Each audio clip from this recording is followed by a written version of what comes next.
ปลาให้ยืดขึ้นประมาณ15 นาทีแล้วจึงเอามาถอกใส่แป้ง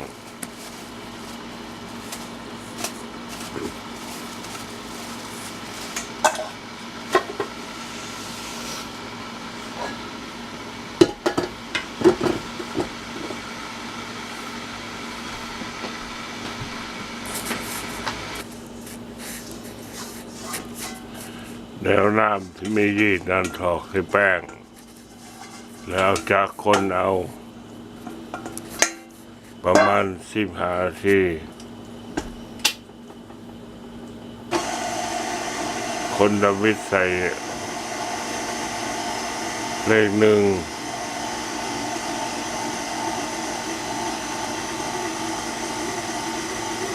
อยู่ในแป้งมี6 คัพ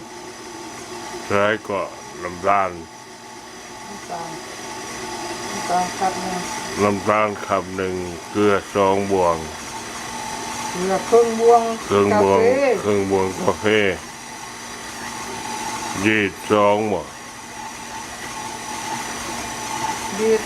2 บวงใส่น้ำมันแป้งถ้าเอาอยากใส่ยีดแช่น้ำมันดิถ้าเขาจะเห็ดครึ่งหนึ่งแล้วก็หารออกคอยเล็งสปีดขึ้น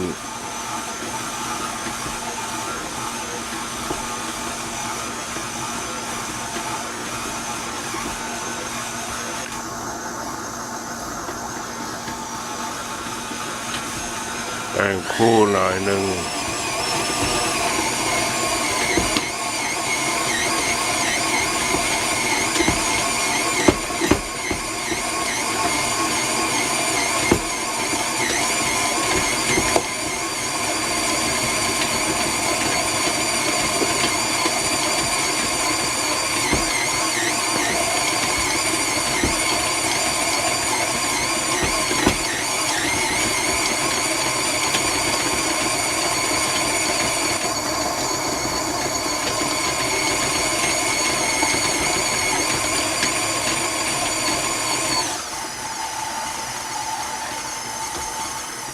นี่ก็มันได้แล้วมันบ่ได้เลยเนี่ยเริ่มแล้วมันได้ไหนวะไม่แข็งไม่เสียน้ำไม่เคยจ้ะ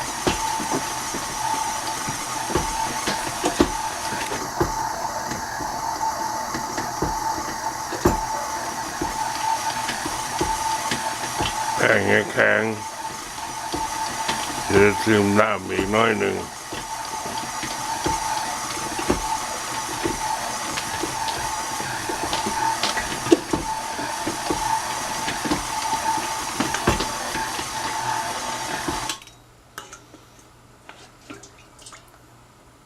แข็งดื่มน้ำใส่ พยายามใส่น้ำเทือละหน่อยอย่าจะใส่บาทเดียวแต่มันยังแข็งอยู่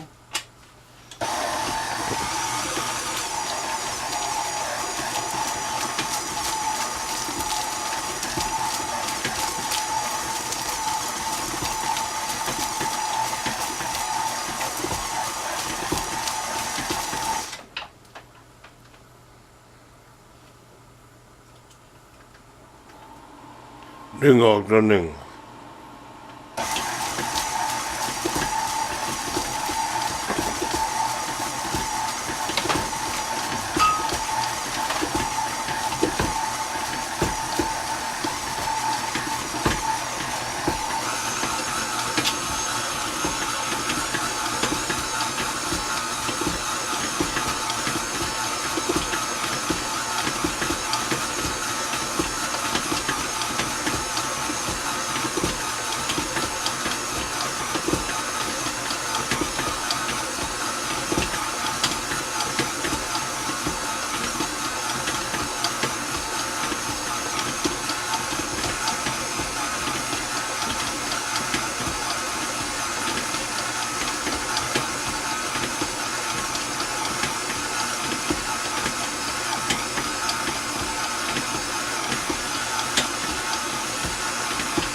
หลังจากเอาจากบดแล้วสิแล้วออกมาเอามือนวดเอาอีกหน่อยหนึ่งเพื่อให้แป้งมันเหนียวขึ้นอีก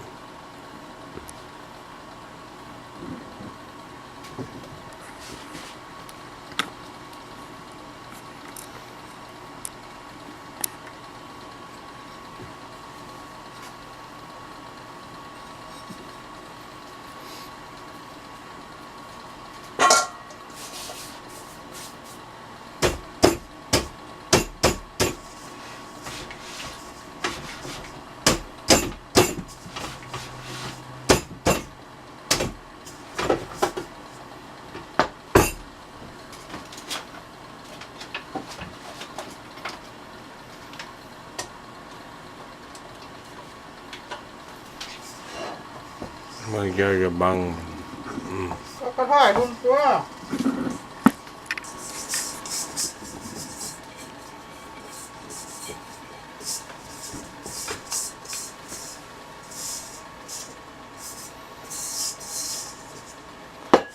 ได้เอามือนวดเอาเล็กน้อยเพื่อให้แป้งมันเนียนเหนียวขึ้นกว่าเก่าอีกจึงเอาไปบ่มใส่ในโอเว่นบ่ต้องเปิดไฟนี่ใส่ไฟฟ้าเมียนประมาณจังเท่าไหร่ชั่วโมงหนึ่ง ชั่วโมงนึงชั่วโมงครึ่ง เพื่อให้แป้งพูขึ้นอีกเท่าตัว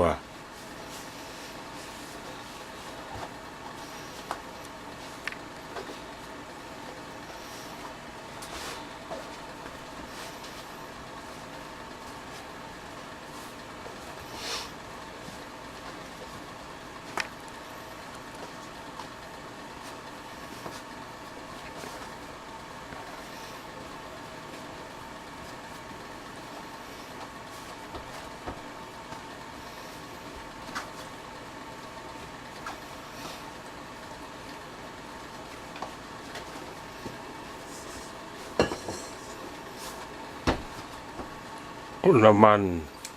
ใส่หม้อเพื่อบ่ให้มันติดแล้วก็เอาแป้งใส่เอาแป้งพกแล้วไปบ่มเมียนในโอเว่นประมาณชั่วโมงหนึ่งหรือชั่วโมงครึ่งจนแป้งพูขึ้นเกือบเต็มปากมันหมดแล้ว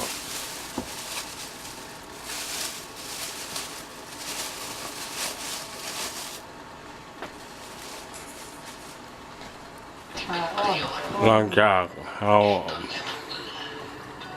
หมักแป้งเมียนชั่วโมงหนึ่งแล้วเอามาปั้นเป็นก้อนหนึ่งหนักสัก 65 กรัม 65 กรัม ถ้ามาก้อนใหญ่มาก้อนน้อยก็เห็ดน้อย แล้วจะเอาหมัก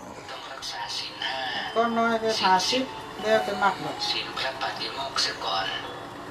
จึงชื่อว่าเข้าใกล้ทางมีโอกาสที่จะได้ถึงโลกุตระนิพพานโดยแท้แม้ผู้จะเจริญครองพระนิพพานนั้นก็ให้รู้จักผู้เป็นครูว่ารู้แจ้งทางพระนิพพานจริง อยู่ในอันกระถางอารันแมนเมนงา ถ้าไปอยู่เล่าเรียนในสำนักของท่านผู้ไม่รู้แจ้งก็จะไม่สำเร็จโลกุตระนิพพานได้ เพราะว่าคลองแห่งโลกุตระนิพพานนี้เล่าเรียนได้ด้วยยากยิ่งนัก เมนงานะใช่แล้วล่ะ ใส่น้อยก็ได้แปะเอาก็ได้บ่เป็นหยังดอกอันนี้ก็เฮ็ดนั่นซื่อ พันเตอ ๆมัน ริย ง่าย ส ข่อย ปะ แล้วได้ง่ายเฮ็ดบอกใคร ข้า ว่า แต่พระอริยกษั แล้ว ต ได้ ริ มัน ย์ สิง่ายตัวเองเฮ็ด พระพุทธเจ้าได้ตรัสเทศนาแก่ข้าพเจ้า แต่เอามาปลาได้อีกกับ15 นาที20 นาทีแล้วก็ต้องท ขอให้พระสงฆ์ทั้งหลายจงทราบด้วยพระญาณแห่งตนดังแสดงมานี้เถิด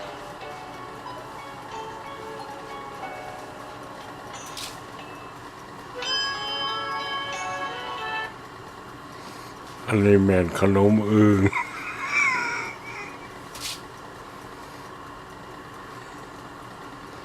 อย่าเปิดแม่มันเข้ากล้องพร้อม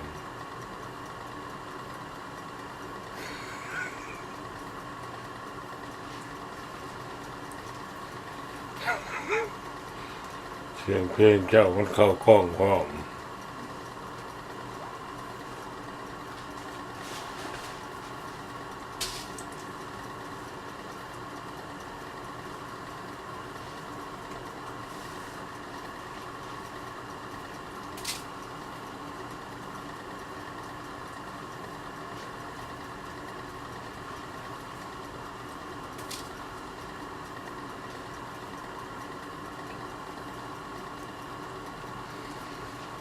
นี่แม่นขันตอนที่หนึ่ง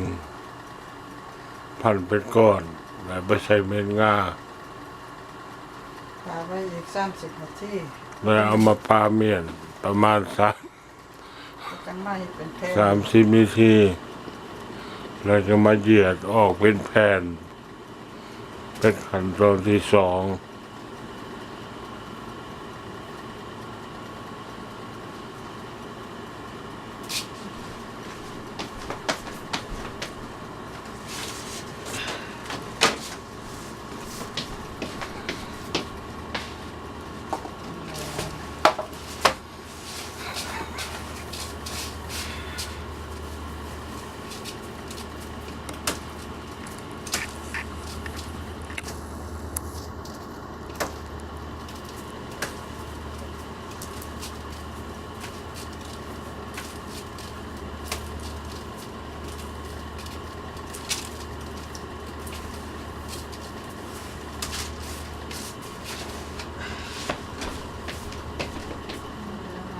เอาผ้าพกเมียนอย่ามันแห้ง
นี่แม่นขั้นตอนที่หนึ่งเห็ดเป็นก้อนมนๆเลยไปใส่เม็ดงาหมักเมียนประมาณ30 นาที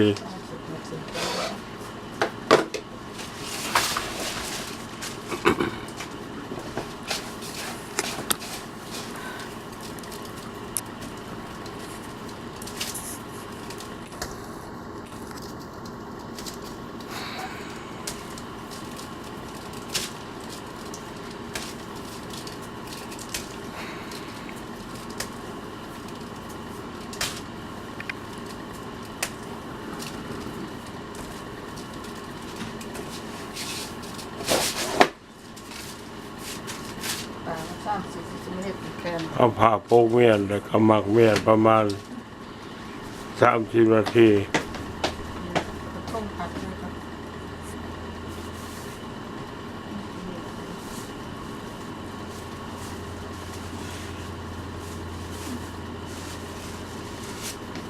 ยังไงมันกินเลยเอาไปพกเมียนนี่อย่างพกเมียนนั้นมันฮอน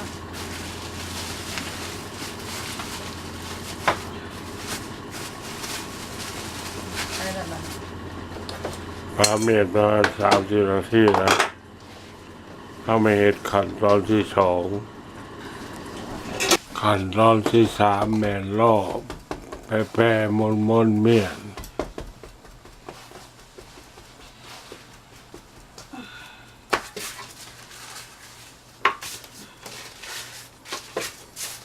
เอามาทอดเทิงทีก็ได้ ก้อนจังอะไรลูกมันแหลกวะ มันถ่ายกล้องถ่ายกล้องก็ได้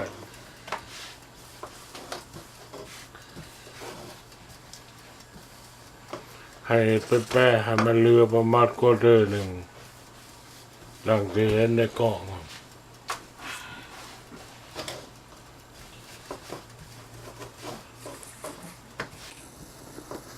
จนขนมมาสุดทอดมา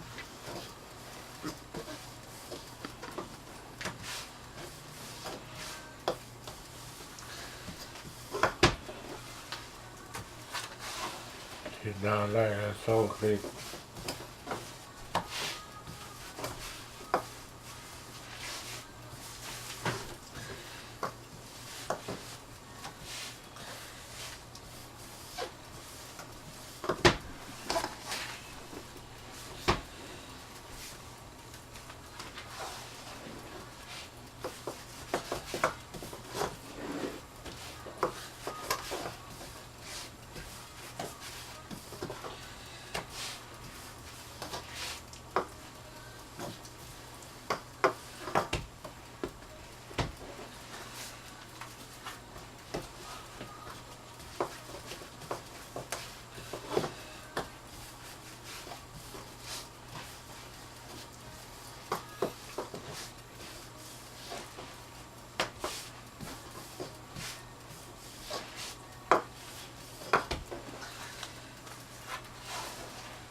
นเอาแป้งใส่ห่อผ้า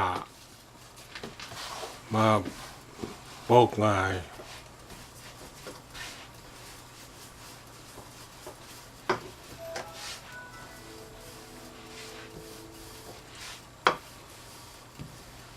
ถ้ามาก้อนน้อยกว่านี้ก็เห็ดน้อยๆก็ได้ เล่นน้อยเล็กน้อย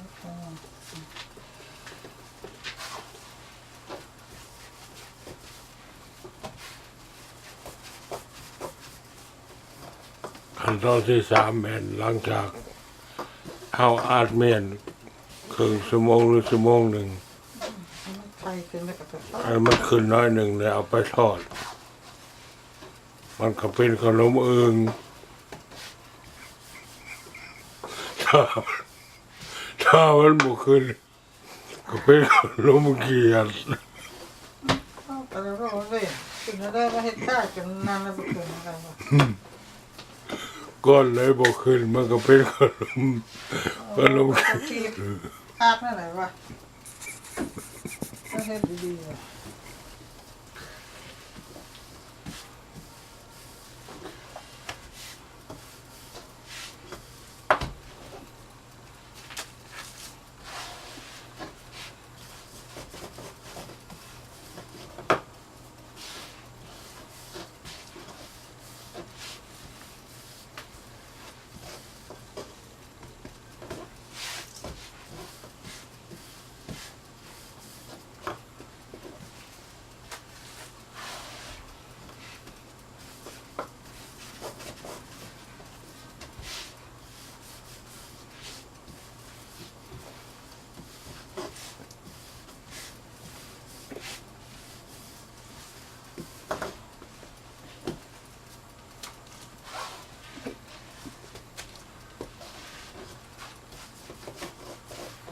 นี่แมนขั้นตอนเธอที่สองได้เห็ดเป็นแปรๆหลังจากนั้นเลยเอาผ้ามาโปกเนี่ยประมาณชั่วโมงหนึ่งถ้าเอาออกไปทอดได้ แล้วมันจะพูขึ้น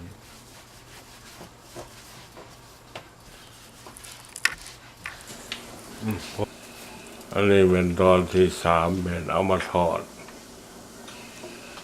เรื่องไฟก็แม่นายมันได้350ดีกรีฟาเรนไฮต์แล้วลงถึง3-4 ก้อน คอยคนอยู่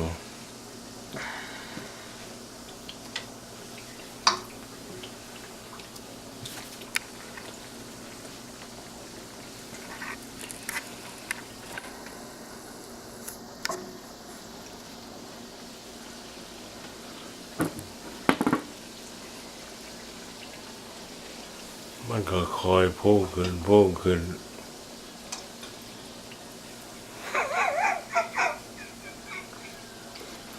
รู้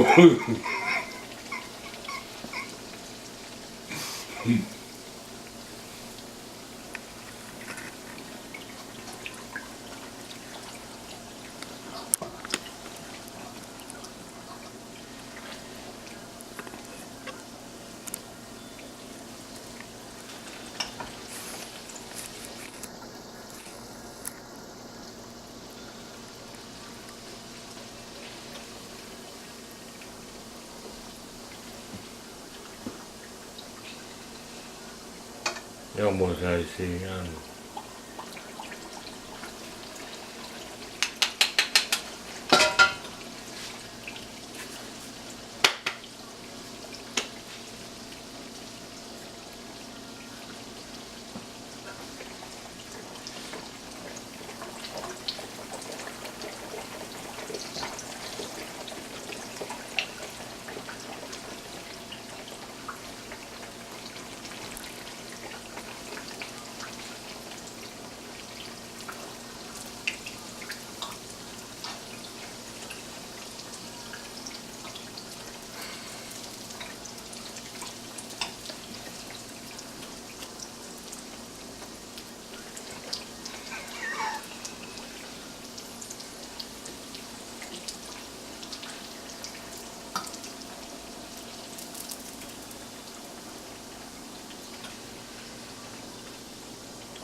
ถ้าเอาเม็ดงาที่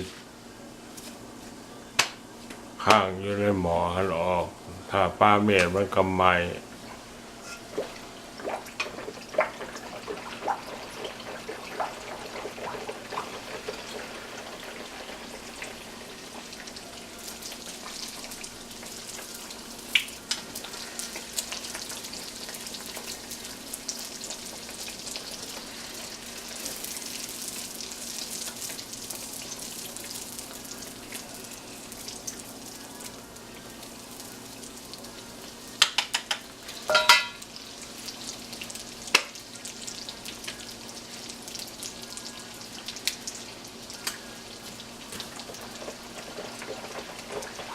มันหน้าร่ายกระดิ่งออกนิดนึงมันแปลงจะมันหน้าร่าย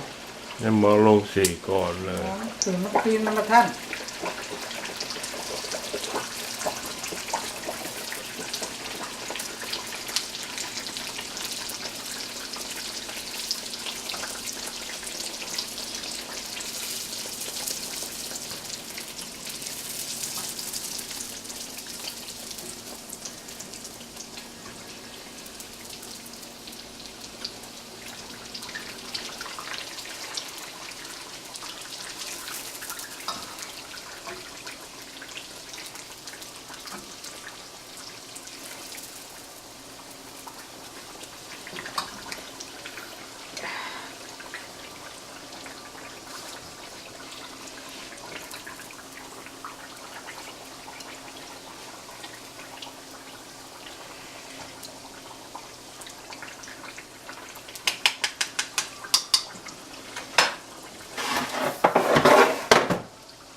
ได้ตีตอนนี้เราเป็นเต้วเลยแบบทอดเร็วๆเลยกับกระชายไม่เลยนั่นไม่เลยว่ามันที่หาอันเป็นตัวอย่าง ข้างนี้แมนทอดเรียบร้อยแล้ว